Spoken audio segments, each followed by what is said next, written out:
सभी दर्शकों का हमारे चैनल पे आप सभी का स्वागत है। हमारा चैनल है भोजपुरी पारिवारिक कॉमेडी संजीव कुमार नंबर 1। आप देखें कॉमेडी वीडियो हमारे चैनल, वीडियो के डिस्क्रिप्शन में लिंक है, आप अभी जाएं, वहां से हमारा चैनल सब्सक्राइब करें। बहन वो जो अपने जीवन में ऐसा कुछ भी ना करे जिससे कि कभी उसके भाई का सिर नीचा हो, और भाई वो जो कभी किसी की बहन को शर्मिंदा और जलील ना करे। रक्षाबंधन की ढेरों शुभकामनाएं आप तमाम देशवासियों को और ज़िलेवासियों को, और हमारे YouTube के तमाम बहनों को विशेष तौर पर रक्षाबंधन की ढेरों शुभकामनाएं। तो आइए सबसे पहले बक्सर ज़िला के हेडलाइंस पर और सुर्खियों पर नज़र डाल लेते हैं। हमारे ज़िले में कोरोना की कुल संख्या बढ़कर पहुंच गई है 1126। आज पूरे भारत में मनाया जाएगा रक्षाबंधन का त्यौहार। 16 अगस्त तक चलने वाले लॉकडाउन के लिए जारी किए गए दिशा निर्देश। अब 1000 लोगों की प्रत्येक दिन हो सकेगी कोरोना जांच।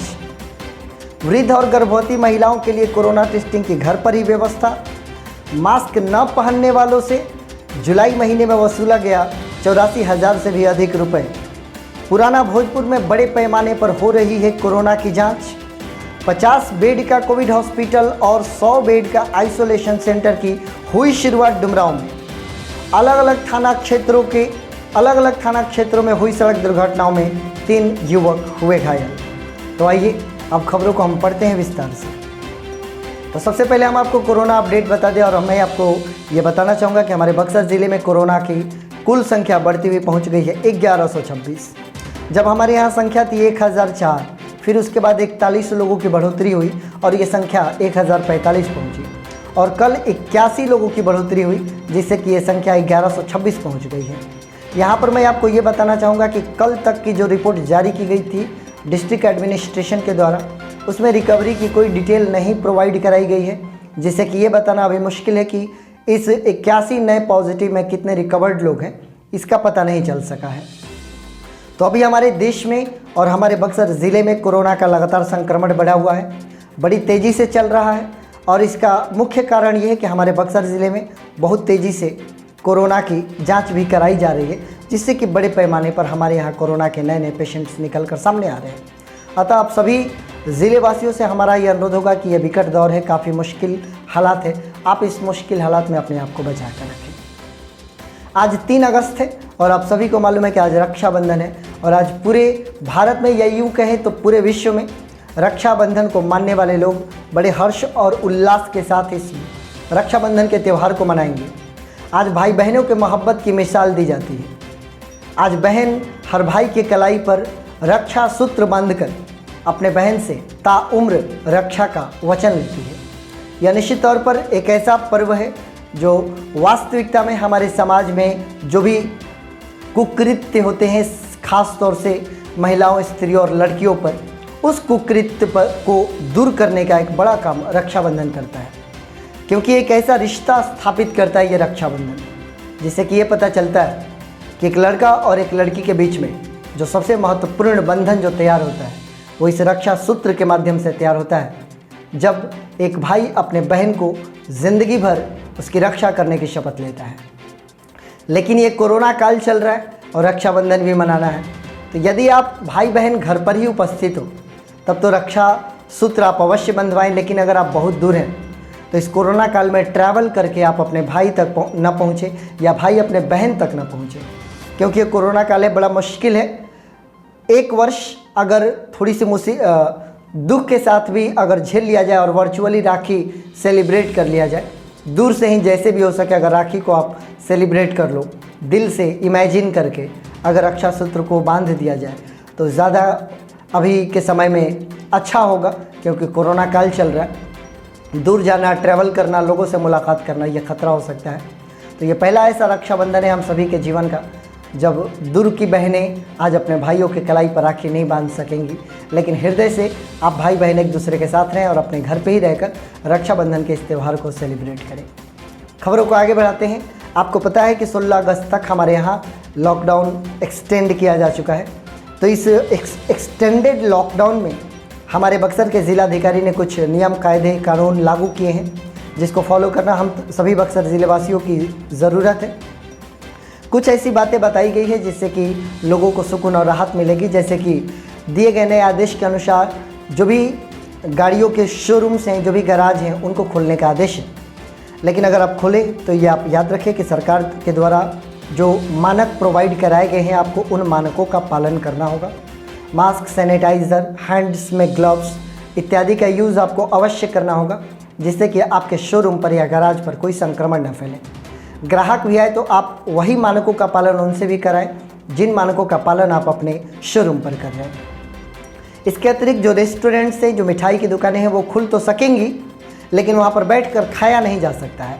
ख़रीदा जा सकता है, पैक कराकर घर ले जाया जा सकता है, या फिर उनसे आप होम डिलीवरी करा सकते हैं, लेकिन उस स्थान पर बैठकर आप किसी भी प्रकार का खाना या मिठाई खा नहीं सकते। ऐसा संक्रमण बढ़ेगा, तो आप दुकान अगर खोले भी तो होम डिलीवरी की व्यवस्था सुनिश्चित करें। इसके अतिरिक्त जो एसेंशियल कमोडिटीज़ की दुकानें हैं, आवश्यकता के सामानों की जो दुकानें हैं, वो पूर्ववत चलेंगी। जैसे पहले जो सूचना दी गई थी सुबह और शाम, वो चलती रहेंगी। मेडिसिन की दुकानों को इससे पूरी तरीके से अलग रखा गया है, वो हमेशा 24 आवर्स इमरजेंसी सेवा में उपलब्ध हैं। आप उन दुकानों को अवश्य खोल सकेंगे। खबरों को आगे बढ़ाते हैं और मैं आपको बताना चाहूँगा कि ज़िले में बढ़ते हुए संक्रमण को देखते हुए जिलाधिकारी ने अपने यहाँ टेस्टिंग किट पर्याप्त मात्रा में उपलब्ध करा लिए हैं। अब हमारे बक्सर ज़िले के पास टेस्टिंग किट काफ़ी ज़्यादा उपलब्ध है, जिसके तहत अब प्रत्येक दिन कम से कम 1000 लोगों की कोरोना जांच कराई जाएगी। तो ये प्रमाणित करता है कि अगर 1000 लोगों की प्रतिदिन कोरोना जांच होगी तो बड़ी संख्या में कोरोना के मरीज भी मिलेंगे। अतः ऐसी परिस्थिति में हमें घबराना नहीं, बल्कि संयम, सावधानी बरतनी है और 1000 लोगों की प्रत्येक दिन जाँच होनी है। किसी को भी अगर संदेह और आशंका है तो आप अपने प्राथमिक स्वास्थ्य केंद्र पर, सामुदायिक स्वास्थ्य केंद्र पर, सदर अस्पताल में जाकर आप अपने कोरोना टेस्ट अवश्य करा लें। इसके मद्देनज़र एक और बात का ख्याल रखा गया है कि जो वृद्ध लोग हैं, जिनको सेंटर पर जाकर जांच कराने में असुविधा होगी, या फिर कोई गर्भवती महिला है जिसको सेंटर पर जांच कराने जाने में मुश्किल होगी, ऐसे लोगों के लिए घर पर ही मेडिकल टीम आएंगी और उनकी कोरोना टेस्टिंग के लिए उनके सैंपल लेंगी। तो जो वृद्ध और गर्भवती महिला हैं, अगर आप टेस्ट कराना चाहते हैं तो मेडिकल टीम को आप हेल्पलाइन नंबर के ज़रिए आप सूचित कर सकते हैं। आपके घर पे आकर कोरोना की जांच की जाएगी। मास्क पहनना अनिवार्य है पूरे ज़िले में। ये पिछले जब से शुरू हुआ है लॉकडाउन हमारे यहाँ, तब से ये सिस्टम लागू किया गया है। इसके बावजूद हम अपने सड़कों पर, अपने गाँव में ये देखेंगे कि बहुत सारे लोग मास्क नहीं पालन करते, सोशल डिस्टेंसिंग की धज्जियाँ उड़ती है। कई शहर के और गाँवों के बाज़ारों में, सब्जी की दुकानों पर, किराना की दुकानों पर बहुत ही ज़्यादा भीड़ लगती है।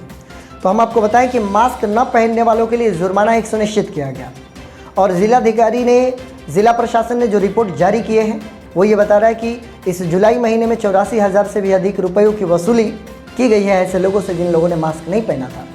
सबसे बड़ी बात कि हम हेलमेट और मास्क, ये सब जो चीज़ें हम इसलिए पहनते हैं ताकि हमें फ़ाइन न देना पड़े, जबकि यह चीज़ें हमें इसलिए पहनना चाहिए कि इससे हमारी ज़िंदगी की रक्षा होगी। तो अभी का समय है, जैसे हम लोग बाइक चलाते समय हेलमेट का हमेशा प्रयोग करते रहे, अभी का जो दौर चल रहा है, मास्क बड़ा ज़रूरी है। आप मास्क का प्रयोग अवश्य करें, लेकिन इस डर के कारण नहीं कि पुलिस आपको मारेगी या वसूलेगी जुर्माना। जीवन की रक्षा के लिए मास्क ज़रूरी है, इसलिए आप पहने। कल के रिपोर्ट में आपने सुना था कि पुराना भोजपुर में 20 नए संक्रमण की पुष्टि हुई है। एक साथ 20 लोगों के मिल जाने से अब पुराना भोजपुर में बड़े पैमाने पर टेस्टिंग की जा रही है। बहुत बड़ी संख्या में लोग वहां पर पहुंच रहे हैं, अपने जांच को करा रहे हैं। ऐसे तमाम लोग जो कि संक्रमित व्यक्ति के संपर्क में आए थे या जिनको भी झिझक है, उनके शरीर में कुछ तकलीफें हैं, सर्दी खांसी बुखार है, तो वो चाह रहे हैं कि अपनी कोरोना टेस्टिंग करा लें। सैकड़ों की संख्या में वहाँ पर जाँच चल रही है। लेकिन अगर कोई ये सोच रहा है कि जो भी जाँच कराने जाएगा वो पॉजिटिव हो जाएगा, नहीं, ये गलत है। आप अपने गाँव के लोगों से ही पूछिए, पहले ही दिन 100 से ज़्यादा लोगों की जाँच हुई थी, लेकिन उनमें से कितने पॉजिटिव निकले थे? 20 निकले थे। अतः इसी पर प्रश्न चिन्ह लगा देना कि अगर मैं जाऊंगा और मुझे जानबूझकर कोरोना पॉजिटिव कर लिया जाएगा और आइसोलेट कर लिया जाएगा, ऐसा भ्रम है। ऐसा नहीं होने वाला आपके साथ। कुछ खामियां और त्रुटियां हो सकती है जो आपको शिकायतें हैं जांच को लेकर, इलाज को लेकर, आइसोलेशन सेंटर को लेकर, व्यवस्था को लेकर, वो सारी शिकायतें आपकी जायज़ है। मैं आपके साथ हूँ। निश्चित तौर पर बहुत सारी खामियाँ हैं प्रशासन में भी। एक पहली खामी अगर गिनना हम लोग शुरू करें तो शुरुआत में जब नया भोजपुर में संक्रमण फैला था तो बैरिकेडिंग किया गया उस गांव में। उस गांव के चलते डुमरांव के कुछ गलियों में भी बैरिकेडिंग किया गया था, लेकिन वो बांस क्यों लगाया गया इसका कोई तात्पर्य नहीं बनता था। अब संक्रमण इतना फैल गया है, अब केवल उस घर के आसपास बैरिकेडिंग की जा रही है, बांस लगाई जा रही है जहाँ पर है। यानी कि नया भोजपुर में जब फैला था तब कोरोना से इतना डर था, आज उतना डर नहीं है। आज क्यों नहीं 7 किलोमीटर तक बैरिकेडिंग कर दी जा रही है, आज केवल उस घर को घेरा जा रहा है। और जिस घर को घेरा जा रहा है बैरिकेडिंग करके, वो बांस जो लगा हुआ है वो बहुत सारे लोगों के साइकिल पार्किंग करने की व्यवस्था के काम आ रही है। बहुत सारे लोग आप देखेंगे वहाँ पर साइकिल पार्क की जा रही है। बक्सर में बैरिकेडिंग यहाँ पर किया गया था, हमने खुद वहाँ उधर जा रहे थे अपने वीडियो को शूट करने के लिए, वहाँ की सूचनाएं एकत्रित करने के लिए। हमने देखा कि जहाँ पर बैरिकेडिंग की गई है उसके ठीक पीछे राशन वितरण का कार्य चल रहा था। तो ये तमाम ऐसी चीज़ें हैं जो कि बैरिकेडिंग तो कर दी जा रही है, लेकिन बैरिकेडिंग का वास्तविक उद्देश्य क्या है इसका कोई तात्पर्य नहीं है। जहाँ पर प्रतिबंधित क्षेत्र लिखा हुआ है वहीं पर बहुत सारे लोग अपने गाड़ी पर सामान लाद रहे हैं, वहीं पर अपने साइकिल को पार्क कर रहे हैं वगैरह वगैरह। तो ये तमाम जो खामियाँ हैं आपकी जो शिकायतें हैं ये बिल्कुल जायज़ है। इन तमाम शिकायतों के बावजूद कोरोना का दौर है, इसे स्वीकार करना है और कोरोना है अपने आप को बचा के रखना है।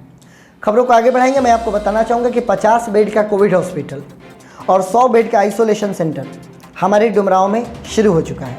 डुमरांव प्रखंड के लोगों के लिए खुशी की बात है कि अभी जो कोरोना के इलाज कराने में हमें बहुत ही ज़्यादा तकलीफ़ हो रही थी अपने प्रखंड के लोगों को, अब वो तकलीफ़ दूर हो जाएगी। अब हमारे यहाँ कोविड केयर हॉस्पिटल भी है और आइसोलेशन सेंटर भी है। 50 बेड में से 30 बेड पर ऑक्सीजन की व्यवस्था है, जो कि अच्छी बात है।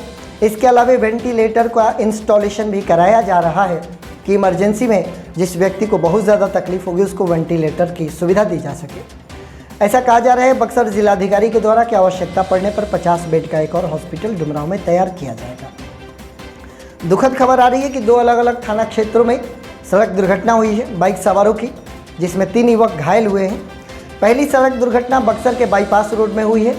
डुमरांव से कुछ लोग बाइक पर सवार होकर अपने राजपुर थाना क्षेत्र के खीरी गांव लौट रहे थे। वहां के तेज नारायण पाल के पुत्र राकेश पाल, जिनकी उम्र 23 वर्ष थी, वो अपने बाइक से जा रहे थे, उनकी टक्कर ट्रक से हो गई। ट्रक से टक्कर होने के कारण वो बहुत ही गंभीर रूप से घायल हो गए। उन्हें तुरंत सदर अस्पताल में ले जाकर भर्ती कराया गया। दूसरी घटना जो घटित हुई है वो इटाढ़ी थाना क्षेत्र की घटना है, जहां 2 युवक राजकुमार 20 वर्ष के और छोटू कुमार 22 वर्ष के अपने बाइक पर सवार होकर जा रहे थे। पिकअप से उनकी टक्कर होती है और पिकअप से टक्कर होने के कारण दोनों युवक गंभीर रूप से घायल होते हैं। अस्पताल ले जाया गया। जो गंभीर रूप से घायल व्यक्ति थे उनको बेहतर उपचार के लिए उनको अन्यत्र रेफ़र किया गया है। सड़क दुर्घटनाएं हमारे ज़िले में लगातार, हमारे ज़िले में क्या हर जगह होती रहती है और ज़्यादातर दुर्घटनाएं हम बाइक सवारों की होती है।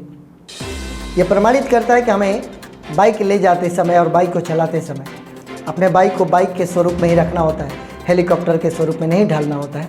ये मेरा कमेंट नहीं बल्कि एक सुझाव है, क्योंकि कई लोगों को आप भी देखेंगे सड़क पर बाइक चलाते समय वो अत्यंत ही गति को बहुत ही ज़्यादा तेज़ रखते हैं, या फिर चलाने का जो अंदाज़ होता है वो निश्चित तौर पर दुर्घटना को आमंत्रित करता है।